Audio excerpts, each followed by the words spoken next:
Okay, good evening and welcome to Trafford Liberal Democrats' first live Q&A with one of our sitting councillors, Councillor Jane Brophy from Timperley Ward, and our lead candidate for next year's local elections, Mr William Jones, who's also fighting in Timperley.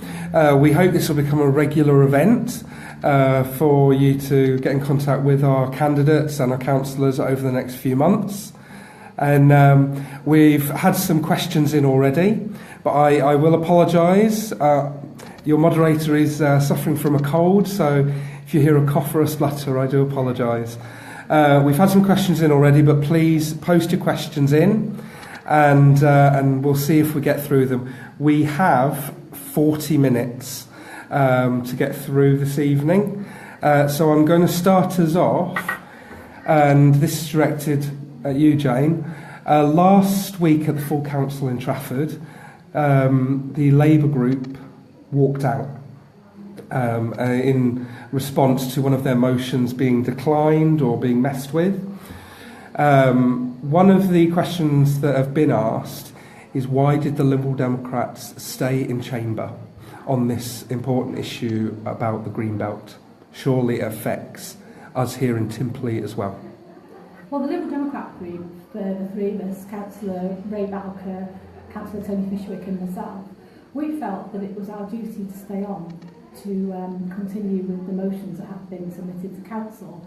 It seems a bit of a waste of everyone's time when there's a lot of business on the agenda and the Labour group had walked out due to a disagreement about a legal ruling on one of their motions. So we felt it was our duty to stay and continue the debate. Good. And a link up to that is actually a resident in Hale has asked about affordable housing across the south of the borough. We're aware that current plans for Timperley Wedge is for 3,000 houses. The price bracket on them we're still unsure of. However, yet again, we've been informed that the houses won't be of truly affordable value, in inverted commas, so they're likely to be over the £250,000 mark. How do we get more affordable houses into South Trafford? And that's something for you both to pick up. Well, I think it's really important we do get affordable housing. But I've got 3 young people, one living at home and one at university. My offspring are unable to afford housing, even with having a job. I think that's the thing, that people in this area, unless they're way above average income, just can't afford to get onto the housing ladder. So I think it's really important when people want to stay in the area where they were born, where they grew up and went to school, they actually have some properly affordable housing in the area. And I'm not sure that, I was talking to my son this evening who's just job hunting, it's going to be many years, if not decades, before he can afford to buy a house in the area. Even just a 1-bedroom flat or something is way out of reach for many people. So we do need to make sure that we have affordable housing. Timperley Wedge, we're opposed to that development because, as Simon just outlined, the housing there isn't actually affordable for the average person just starting out on the first rung of the housing ladder. We need some more deals that can help young people to get onto that first time buyers list. Good. Yeah. Well, obviously it's a big problem. I lived in Sale before I came to live in Timperley, and there were several schemes there of affordable housing and shared equity. The church was involved in some of them, a big development next to the Metrolink there. Now, whatever happens, if it's Timperley Wedge or some other part of Timperley that does obviously need some extra housing, we cannot be selling houses for, it's not just £250,000, most of them are £500,000 we're starting at. £250,000 is actually quite cheap for Timperley. So we need to be able to get people in there with potentially 100,000, and that's still a lot of money, but there needs to be shared equity so people can actually get on that ladder. We need to be more sensible how we do that. Yeah, and as Will said, we need to have more imaginative schemes. So we have things like shared ownership with the housing trust. There was a scheme, one of my relatives bought a house under that in Timperley. That's really important, we have more imaginative schemes. Also, we need to look at the rented sector as well. Some young people want to have quality rented housing, there's a big shortage of that as well. So we need to look widely at the whole housing market and look for imaginative ways to help young people afford their own home. Good, thank you. We'll just move on to a point about Altrincham. And this came in from one of our own members. And this is about the altar development in Altrincham. And apparently because of all the developments going on in Altrincham, there's a reduction in parking spaces. And I'm sure we can sympathise with Timperley as well, with the need for parking spaces to maintain businesses. Do you have any thoughts about the Altair development or the continuing development of Altrincham Centre? Well, in terms of parking, I think if we're going to keep the Altrincham town centre thriving, we do have to think about how people transport into the city. I mean, it's great that we've got the Metrolink right there in the heart, that people can come in on public transport. I think that's really important. We look at the bus links and having cycle routes and walking routes as well, so people can get there. But people do want to bring their cars into the town, especially if they're shopping and want to carry things back with them. And it is, the parking is quite expensive in Altrincham, and we've maintained free parking for many years in Timperley Village, and actually that's kept the village thriving. We've got very few empty shops in Timperley Village because we've kept the parking there free. Whereas if you look at Altrincham, it is quite expensive to park, and we don't want to increase that price, and we also want to make sure we maintain the spaces there so that people can come and shop and use the cars if they want to transport shopping home. Obviously, parking is important to keep the town centre thriving. I know it's quite expensive and it has been an ongoing issue for many years. I welcome the new developments in Altrincham to make the place thrive, and Altair, or what people pronounce it, has been in the pipeline for many years, and people are very much glad it's happening. It's been one of these kind of mythical schemes that kind of happens in many towns, but now it's happening. Welcome it. But parking, they have managed to successfully increase the amount of parking or keep the numbers up, such as at Timperley Library. It obviously has a bit of a hit in the short term, but I believe we can possibly deal with that. They need to be kind of matched. If the supermarkets can help, they've got some really big supermarket car parks in Altrincham, so maybe they can deal with the short-term problems they may have with people's parking. Good, thank you very much. We'll move on to something that's a group of things that have irritated not only Trafford residents but Timperley residents as well. The AMEY contract that's gone out, that is we're apparently locked in for 23 years. We're now in the third year, if I'm remembering correctly. The third year in July. Yeah. Next year. There are lots of complaints. I know from your casework, a lot of it has come out of the services that AMEY is supposed to provide. What would we do different? How would we deal with that AMEY contract? And how would we scrutinise it further? I think if the Liberal Democrats had been running Trafford Council, I don't think we would have entered into an AMEY deal.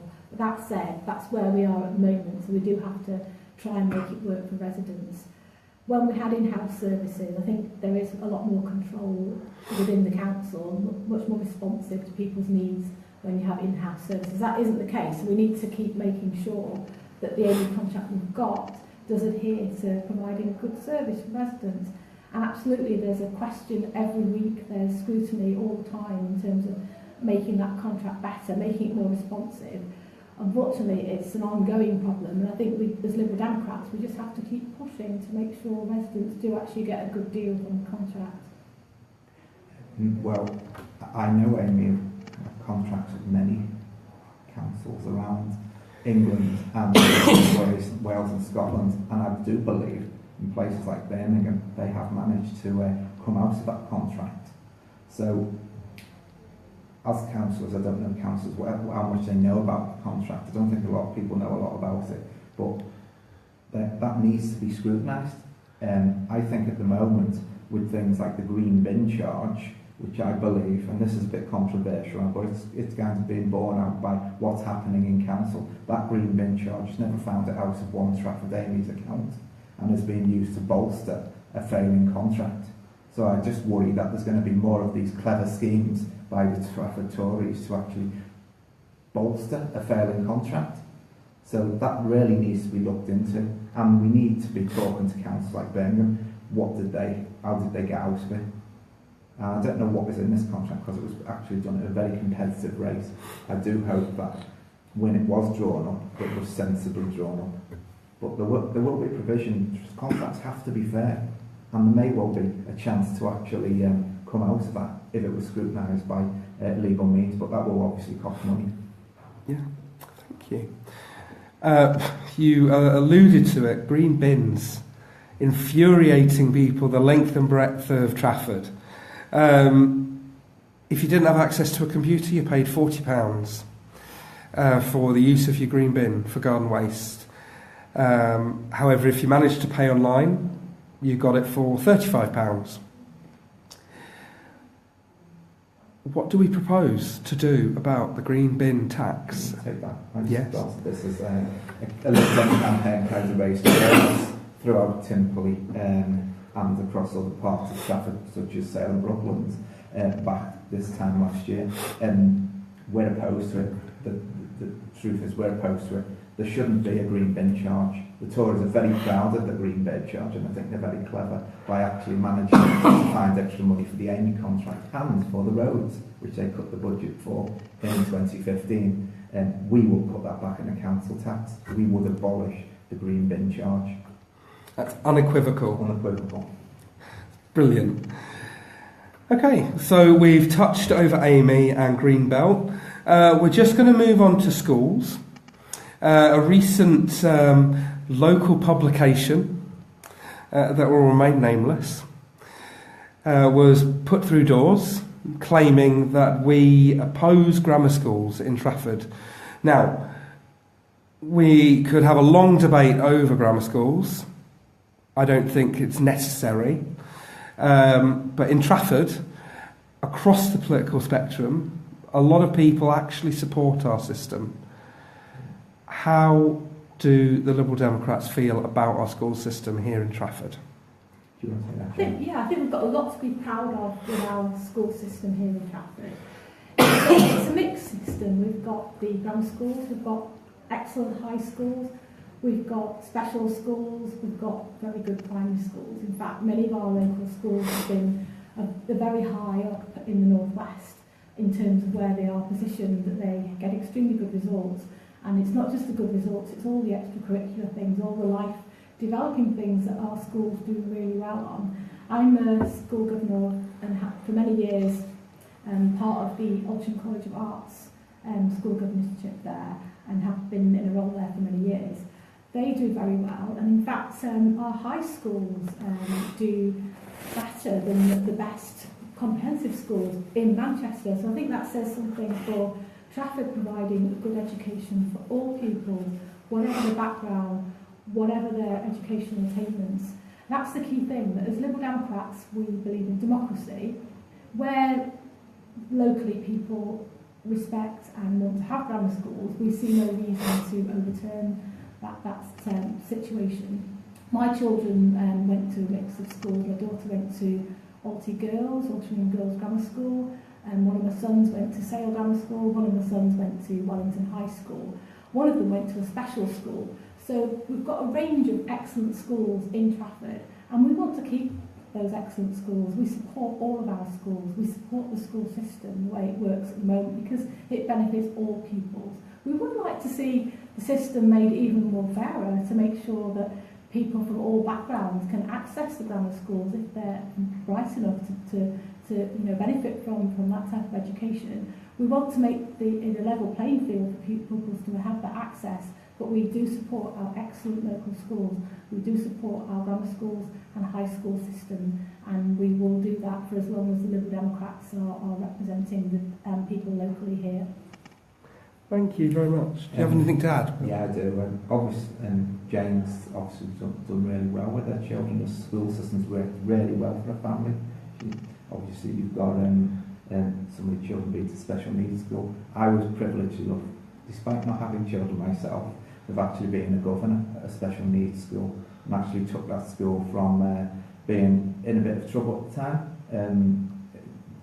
It had issues, and they changed headmaster because they had a few issues with finance, and it kind of moved on. We've got a new head teacher, and that head teacher was very forward in pushing forward to be an academy, and eventually became a good school. So I do have quite a bit of experience from the Trafford perspective. As far as I'm concerned, it works in Trafford. We don't want to change it. Why would we change something when it's so successful? Absolutely. I mean, as Liberal Democrats, we want a good education for all our pupils, whatever the background. We just support good schools, and we will continue supporting our excellent local schools. Good. Thank you very much.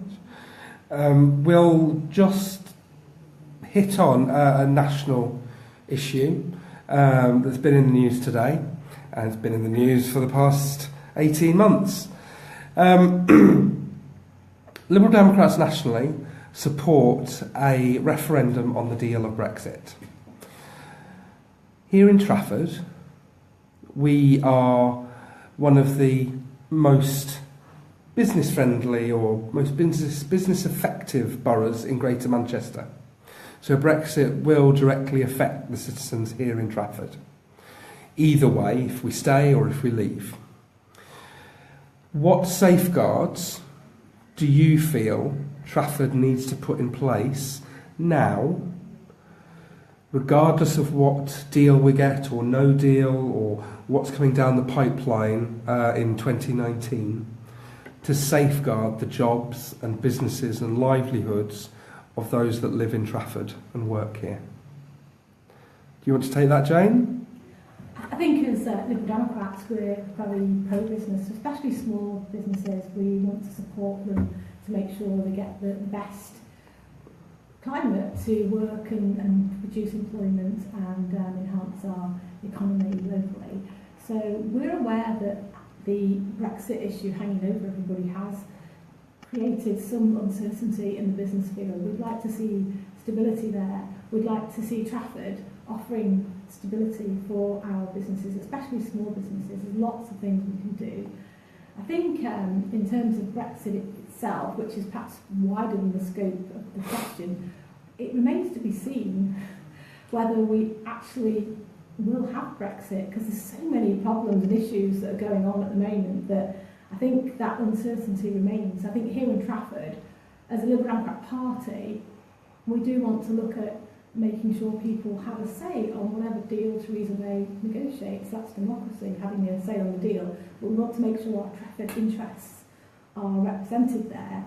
And I think that's important as Liberal Democrats. We actually speak very strongly pro-Europe all the time, because that's where our history is, that's where I think long-term our future lies, in having a good relationship with our European partners and getting the best deal for all our businesses in Trafford is very much at the heart of our policies. Just to add to that, we currently have the Trafford Conservatives in control of our council. They're in a very privileged position. They have a direct connection with the government. They should be going to that government and actually getting reassurances for our business in Trafford. And why are they not doing that? I think it's the case that as Will's just outlined, that we expect our Tory control council to be doing something to use their influence to get the best deals for businesses. It's a big concern that as Will's outlined, that doesn't appear to be happening. And they always say that they are the ones who do things in Trafford. We need to see them doing stuff on Brexit to put them safeguards in place. Thank you very much. On the subject of small businesses, I believe you were down in the Quarry Bank today. For those of you that don't know, the Quarry Bank is a pub in Timperley Village that had a fire at the weekend. However, I believe it's open. Yeah. I was there today, and Quarry Bank pub is in Timperley Village. It's actually my ward, Timperley ward. It's really important as local council councillors, we do actually show solidarity with our local businesses, especially when they've experienced a challenging situation like true fire. We had 4 fire engines there. We had quite a traumatic experience for all involved. Thankfully nobody hurt, thankfully nobody was there when it happened. But next day, True Spirit of Timperley, there they are, open for business. People eating lunch there today. I had a nice cup of coffee there at lunchtime. I had a very warm welcome, and it was business as usual. Yeah, that's fantastic. I was in Timperley Village on Saturday and heard about this instance. And it's the talk of the village. Obviously, it's a well-known pub that's frequented by lots of people on Bloomsbury Lane in Timperley. We're there to help them. Whatever help they need, we're standing there with them and helping the community. Good. Thank you very much. The next question is very broad. Currently, a bit of history for everyone. There's 63 councillors on Trafford Council. Liberal Democrats hold 3 of them. We hope to make gains next year in 2018. But the question is, how effective can we be as a small group? Yeah, it's a very good question. I mean, the 3 councillors, like most Liberal Democrats, we punch way above our weight. We make sure we have questions that are relevant to Trafford residents every meeting. We are part of many committees working behind the scenes to get the best outcomes for people at Trafford. I'm on the health committee, and I work hard there to make sure people's interests around health issues are protected for Trafford residents. Very important that we speak up there as well. My colleagues Ray Bowker's on the main budget scrutiny committee, and Councillor Tony Fishwick, he's on planning. I know he speaks on a lot of planning issues and representing our views there. I think moving forward, it's really important we do build our councillor base, that we get more councillors coming forward. In the past, whilst I've been a councillor, we have held the balance of power. And when that happened, it did lead to us being able to properly influence and make things happen for the good in Trafford. So I think it's a case of building our team, building our local focus, and making sure that everybody's voice is heard through the Liberal Democrats in Trafford. We're aiming to have candidates everywhere across Trafford. I think that gives everybody the opportunity to vote Liberal Democrat. And if you support our principles, if you support our aspirations, join us. Come and help get William Jones here elected in Timperley Ward. I really, honestly, I mean, I'm the only Liberal Democrat councillor in Timperley Ward. I really need his help and support, because as we were saying earlier, AMEY and the poor contract there has created so much extra casework for residents that we need help, and come and join us, come and help. Yeah, thank you. I do need the help. We don't only have 3 councillors, but I do have. If we get the help, I can be elected next year, and it does make a big difference. The bigger we make that team, the more effective we can become. James already pointed out that there has been balance of power. That could happen again, and even if it's balance of power or not, we do have a group, and we are on committees. We're on the planning committee, which is a very, very important committee, and I'm sure there's been some questions about planning because it's kind of across Trafford. We always put residents first when it comes to planning. We make sure that they get their views heard, and we're not putting big business ahead of residents, especially here in Timperley. So please help us get more of the councillors elected. But it is a great privilege to be elected as a councillor. You have great power. Good. Well, thank you very much. We're coming up to the half-hour mark. I think we've gone through all the subjects that people have written in with and through the questions. So what I'd like to say to everyone is thank you for tuning in, thank you for watching. Please continue to send in your questions. There will be more of these Q&As with other candidates, and I'm sure that Will Jones and Jane Brophy will happily do this again, either on their own or as a pair again. Over the next few months. Remember, next year's elections are on the 3rd of May. That's the Thursday, 3rd of May 2018. Make sure you're registered. And if you want to post a vote, make sure you apply for one of those. Thank you very much for tuning in.